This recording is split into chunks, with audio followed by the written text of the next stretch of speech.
Well, hello everyone. I'd like to welcome you to the third of these podcasts. This again is based on the discussion that we've had over the last few days. This one is going to be about PSA. Obviously, in castrate-resistant prostate cancer at metastatic level, the role of PSA needs to be defined rather more clearly. And so this is what we're going to talk about today. We've got an excellent discussant and a totally superb panel for everybody to listen to. And we're going to start off with Peter Mulders from Nijmegen in the Netherlands, who's going to talk and lead us into the discussion. Thanks, John. We have a question here. Is that PSA, is it the main progression parameter for making decisions in castration-resistant prostate cancer? And as a urologist, I go back to the early stages of prostate cancer. PSA is used for screening. PSA is not the best marker used for screening because it's not a prostate cancer-specific marker. But it's used. After the diagnosis, then the role of PSA is increasing because monitoring of recurrent disease initially in these treated patients is a very good reason to use the PSA. Then after, if the patient becomes metastatic and there is an indication for hormonal therapy, then PSA is actually the best way of monitoring this disease. But then what happens? If a patient becomes castration resistant, and the definition is clearly based also on PSA, the PSA is under discussion, and that's what we did the last couple of days.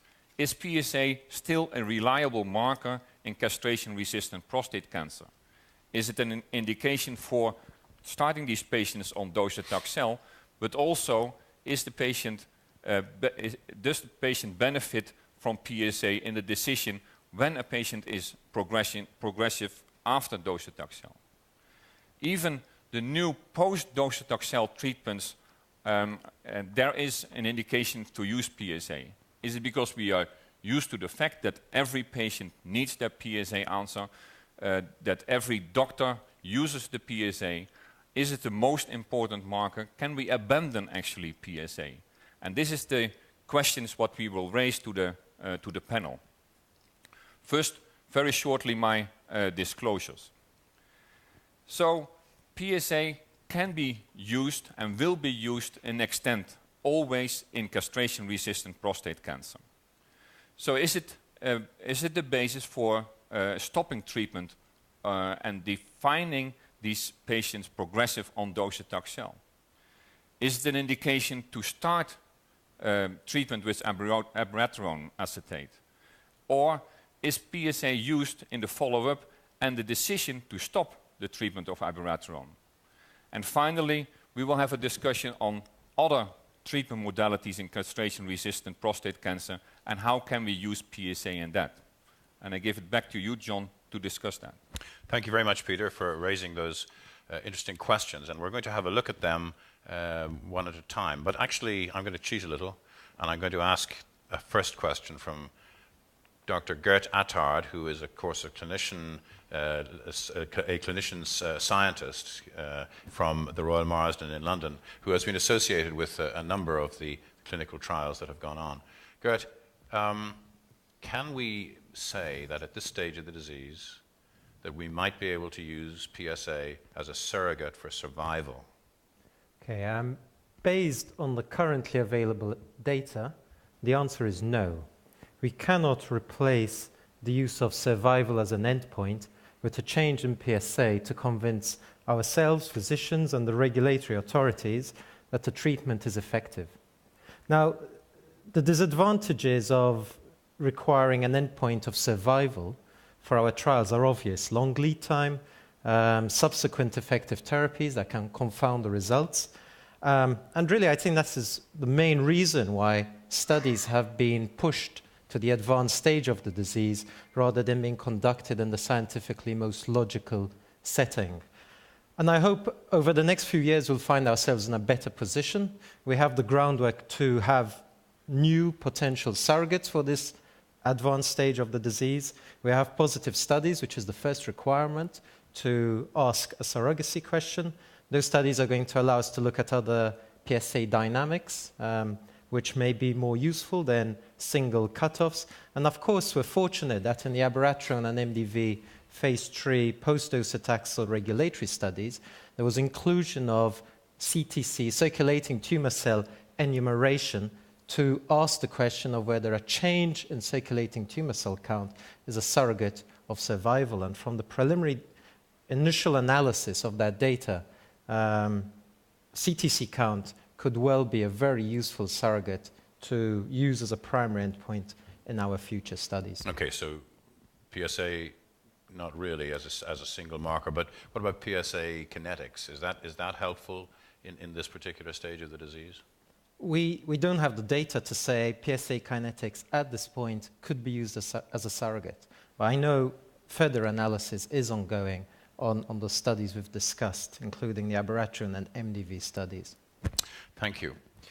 We'll now start to answer these questions, and Wolfgang Leudel is from Linz. We're the home team from Austria. And so again, let's just have a little think about PSA. Is it helpful, do you think, in telling us when we should perhaps stop treatment with docetaxel and maybe start treatment with abiraterone if we consider that that is the sequence we're going to use? Thank you for this question, John.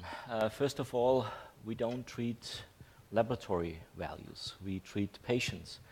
And these patients coming with a history, they have already heavily treatments behind.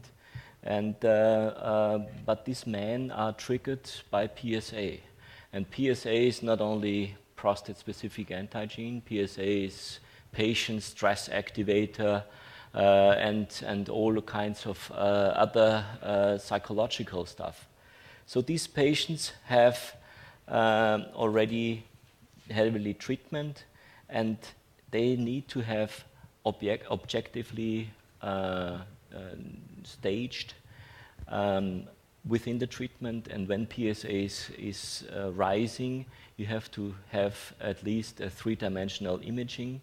You have to find out how the symptoms are, how the performance status are, and how the desires of the patient is.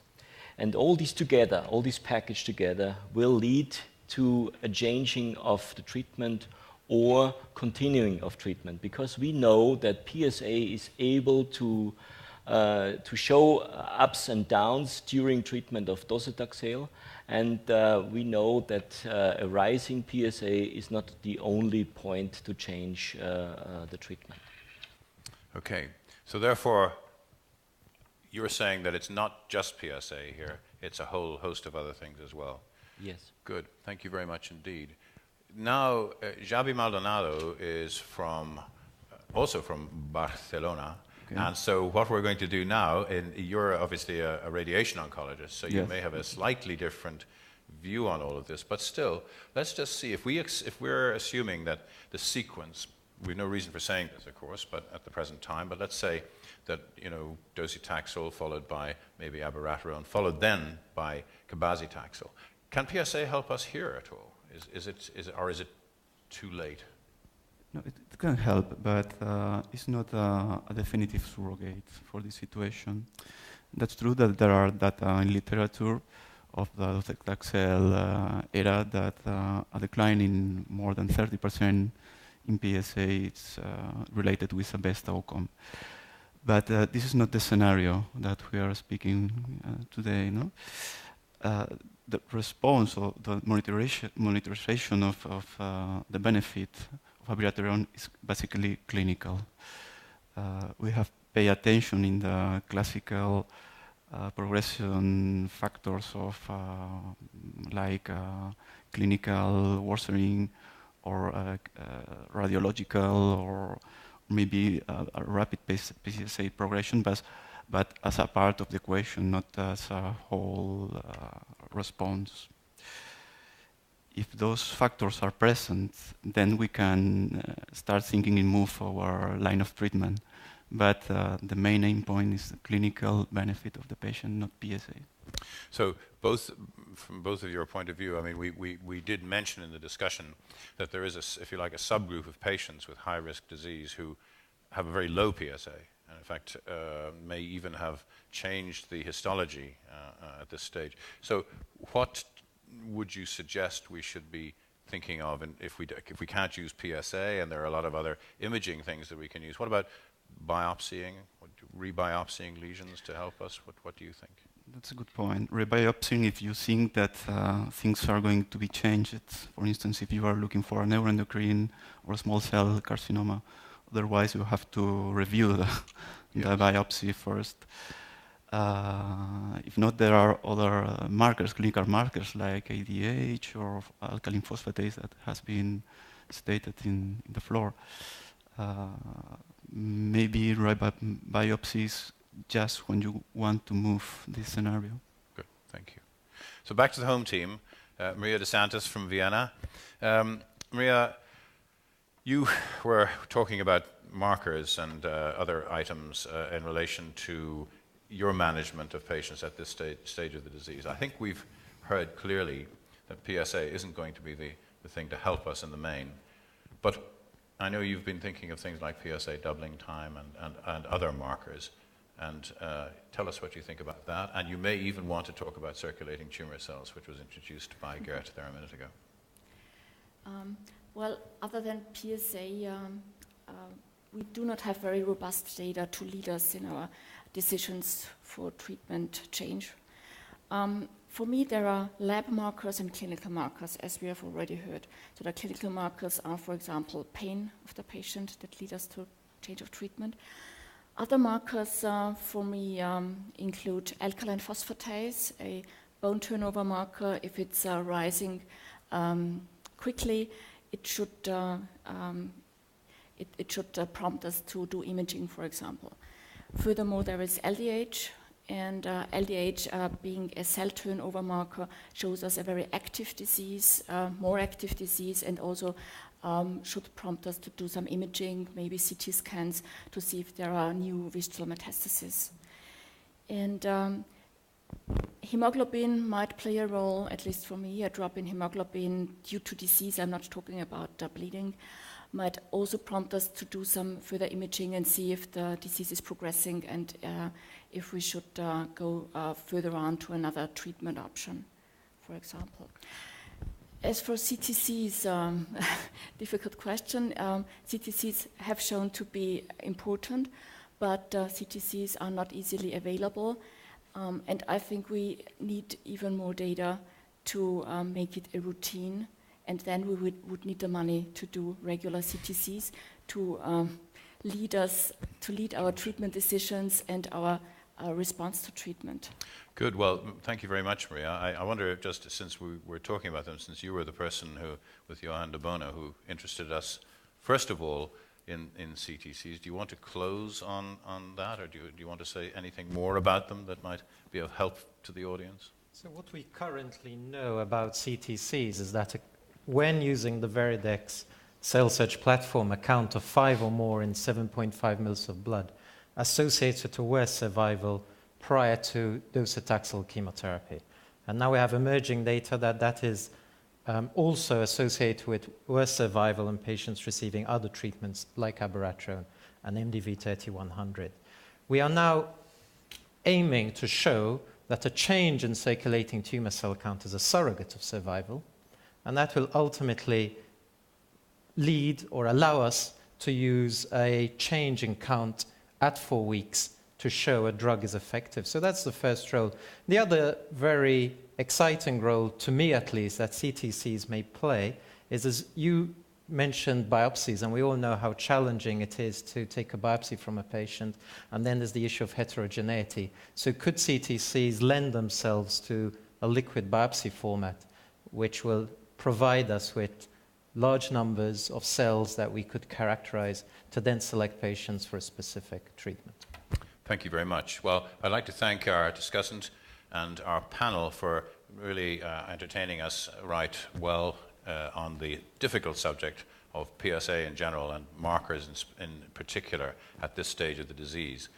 So thank you all for watching and listening, and this is John Fitzpatrick saying goodbye to you all from Vienna.